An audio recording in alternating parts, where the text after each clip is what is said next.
We now have the data to say, yes, Hawaii has a more significant problem when it comes to demand for prostitution, however someone enters the trade.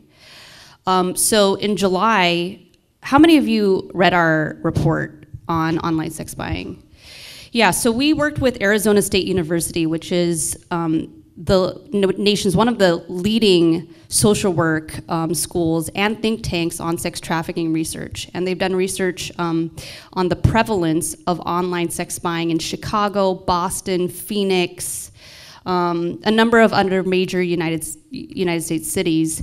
And they basically replicated that here. And what we did is we posted fake sex ads on Backpage before it was shut down by the FBI.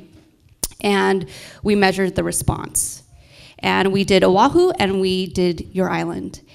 And what we found was an astronomical response rate. So the highest demand that had ever been studied by Arizona State University. So the worst demand problem that they've witnessed in the United States. In just 24 hours, one ad got over 407 unique phone numbers contacting. So of course, when people called or texted twice, we did not count that twice. Those are just 407 different men. And many of them identified themselves. Many of them sent their locations, bragged about their work, gave their names. What we know is that, again, there is a significantly more robust market here, and that the demand is exponentially higher than the supply. And that's where we get into vulnerabilities like sex trafficking, because there's a tremendous incentive to traffic women and children.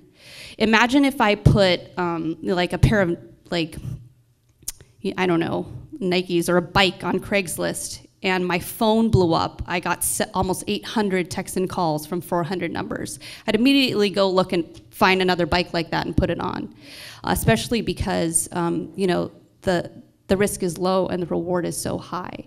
So I think that that makes sense too, because for much of Hawaii's colonial history, after contact, we were known as the brothel of the Pacific. That's what the territorial legislature called Hawaii. And we know that the confluence of military and tourism augments the demand, and we've estimated that at about 30% on Oahu.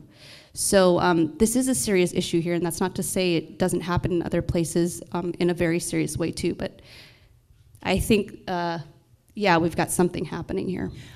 Kara was talking about the report, and if you would like to look for it, you can find it on the humanservices.hawaii.gov, and it's entitled Sex Trafficking in Hawaii, Part 1, Exploring Online Sex Buyers. So it is focused on the purchasing and the purchasers of sex. So it is a very compelling read, and it talks about quite a few factors that she's touched on tonight. I was just going to ask her, is there anything on there that surprised you in the results of that study that you did not expect? I mean, I wasn't picking myself off the floor in shock. Not,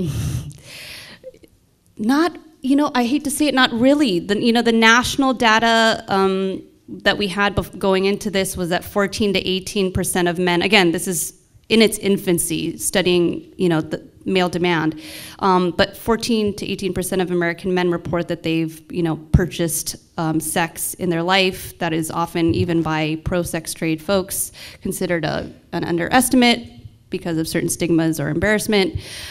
So this basically substantiated that, because what we've estimated out of this is 1 in 7 men physically present on Oahu are searching online for sex. So it's something that we all don't want to think about and don't want to reflect on in our personal lives, but even me, you know, it's a very personal issue. I've had sex buyers, I've had men who I've loved in my family who we, you know, later learned were buying sex, and it caused a lot of disruption. And I've had friends and family who've, you know, had to make really tough decisions because of a lack of choices. And so, unfortunately, I wasn't too surprised. Saddened, but not surprised. It's part 1 of the study. What's to come on that? And would welcome anyone's comments on that, but I was wondering, it's part one. So. Yeah, it's part one. So, voices from within the sex trade are essential, and oftentimes the dominant discourse is shaped by the folks with the most privilege. We know that, a lot of the folks here who work with people in the sex trade know that most people don't have the privilege of publicly outing themselves, or aren't in a place of safety or security where they can do that. So the voices that we're exposed to are often the most privileged.